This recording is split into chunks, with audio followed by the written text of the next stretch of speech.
So, I hurt my knee back in somewhere around early November, I think. Training jiu-jitsu. If you train jiu-jitsu, you're gonna know what I'm talking about with these next couple minutes, like the moves I'm talking about. If you don't train jiu-jitsu, you're gonna be like, what the hell are you talking about? But I was at an open mat. I had this guy's back and I had one hook in. I'm just gonna explain what happened, how I hurt my knee. So I had this guy's back, one hook in.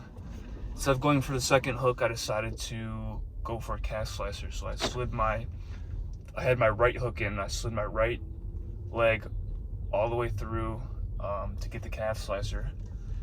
When you do that, you slide your right leg all the way through, and then as I was going to grab his calf to pull it over to finish the calf slicer, he extended my leg, so my right leg extended all the way straight forward, and I just heard something. I didn't hear anything. It kind of felt like a rubber band snapping, I think, from what I remember. It was not painful at all, which I've heard is common with like ligaments and stuff like that. I didn't hear like a huge tear or snap, which I've heard that sometimes happens, but it kind of just felt like something snapped from what I remember.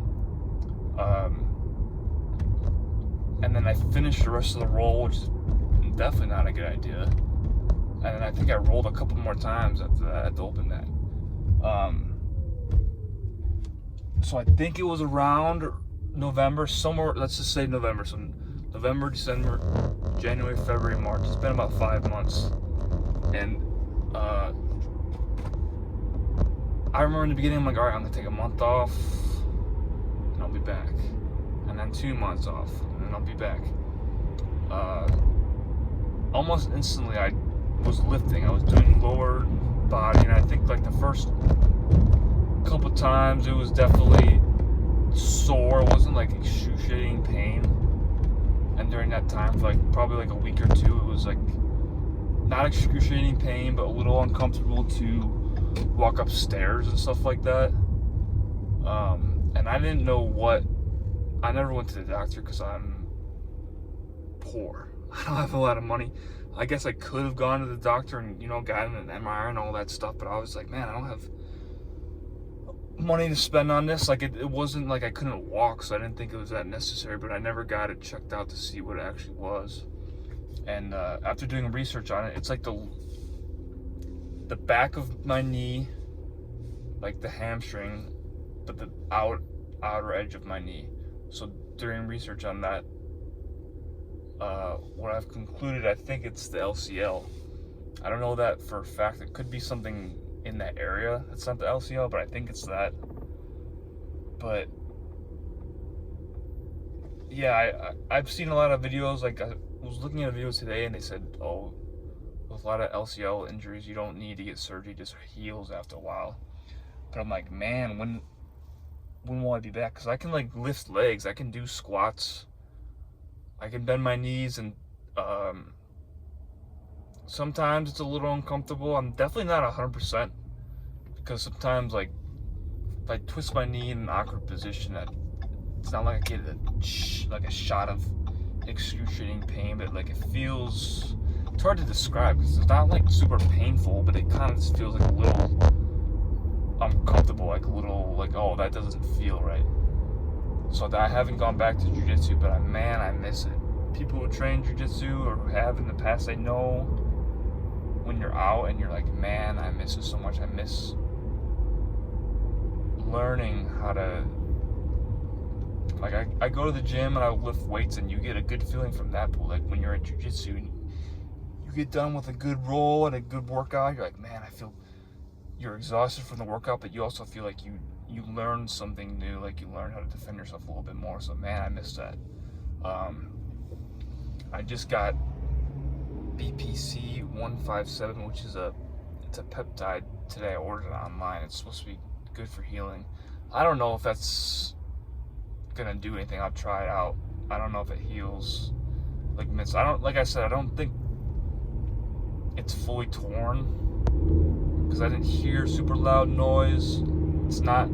I could walk pain. I'm walking pain free right now. Like I said, I can do lower body workouts, but I was doing some rehab exercises for it for a little bit, and but man, I miss training jiu-jitsu. People who train jiu-jitsu, I'm sure they've heard about the anaconda knee brace.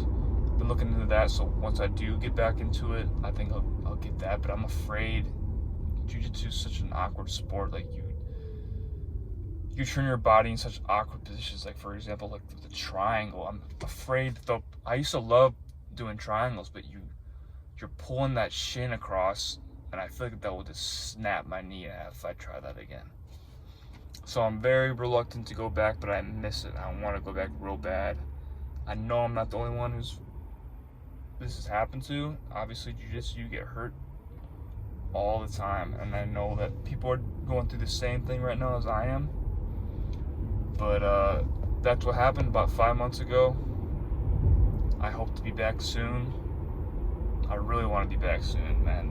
Lifting weights is cool and all, but I feel like something's missing from my routine. You know, I want to get back to training jiu-jitsu, and I was doing a little bit of Muay Thai here and there. I've trained jiu-jitsu at a lot of different gyms now. I've been doing it. I'm still a white belt. I've moved around a lot. So I started out training in Colorado, about an hour outside of Denver. Was there for, I don't know, maybe like around a year or so. And then from there I moved to Denver, trained at a cool gym there.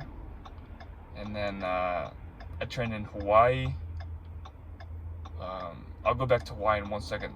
But before I moved to Denver, I was living an hour outside of Denver. I went on vacation to Arizona to train at people who are into jiu-jitsu and MMA and stuff like that.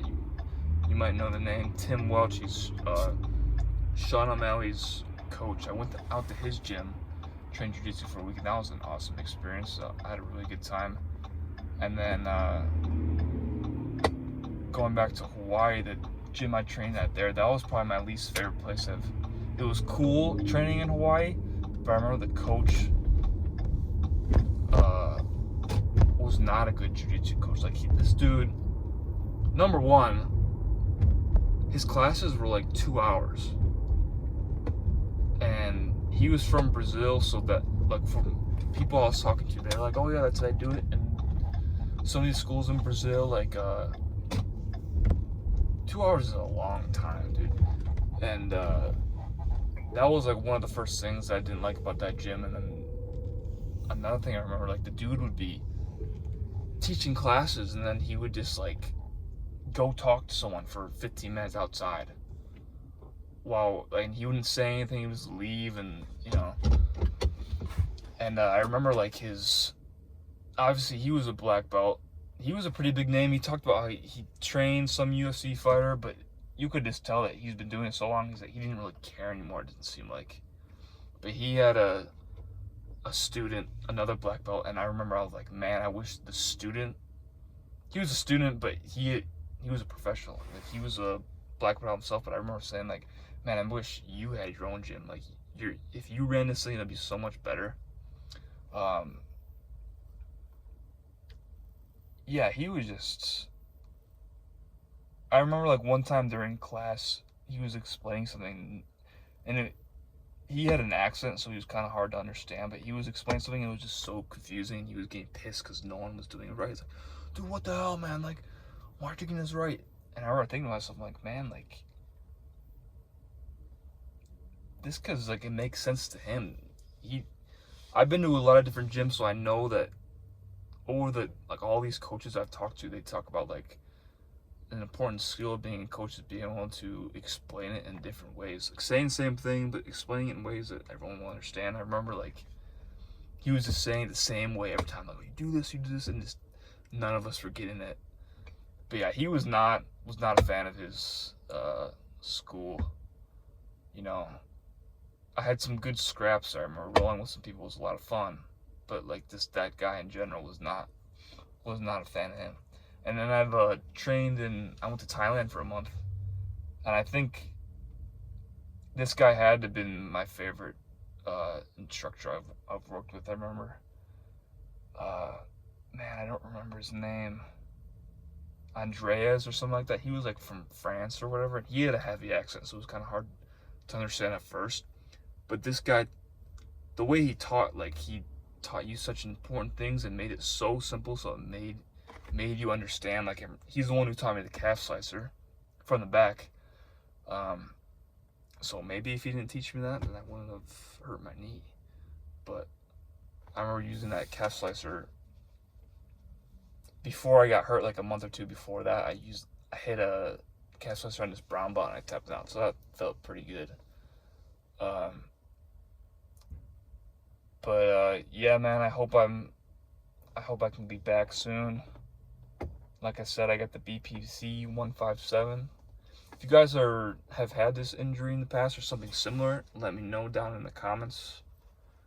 Let me know your journey and experiences, and if you're back to training now, I'd really appreciate it. But that's what happened. That's my story. Thanks, guys.